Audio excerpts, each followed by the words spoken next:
Les fermiers blancs en Afrique du Sud sont-ils devenus des cibles à abattre? Donald Trump en est persuadé et nourrit un sentiment de peur qui se propage chez les Afrikaners, ces descendants de colons européens. Tom a 19 ans, à la tête d'une ferme familiale, il a échappé, dit-il, à un assassinat.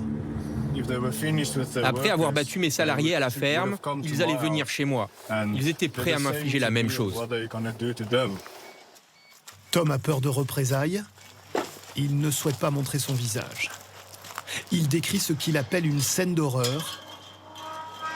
Lui, caché dans un bâtiment annexe, et des agresseurs cagoulés, en pleine nuit, lourdement armés. Deux de mes employés, noirs, ont été ligotés et ils sont morts. Leurs têtes ont été frappées à coups de machette. Pour Tom, cette attaque était une menace pour la suite. Les Blancs sont davantage la cible des malfaiteurs que les Noirs. Parce que c'est nous qui avons les terres et les fermes, pas eux. Beaucoup de Noirs aimeraient en avoir, mais ils n'arrivent pas à s'en procurer. En Afrique du Sud, l'immense majorité des fermes sont détenues par les Blancs, l'héritage de la colonisation et de l'apartheid.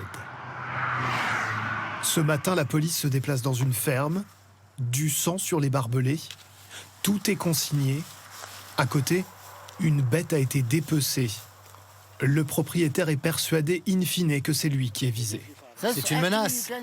Ils veulent que l'on quitte cette ferme. Ça va s'arrêter où? Dans une guerre? À la fin, il va bien falloir qu'on se défende et que l'on protège nos terres. Beaucoup de fermiers font appel à des entreprises privées. Elles patrouillent jour et nuit. Les salariés sont tous noirs pour assurer la sécurité des Blancs.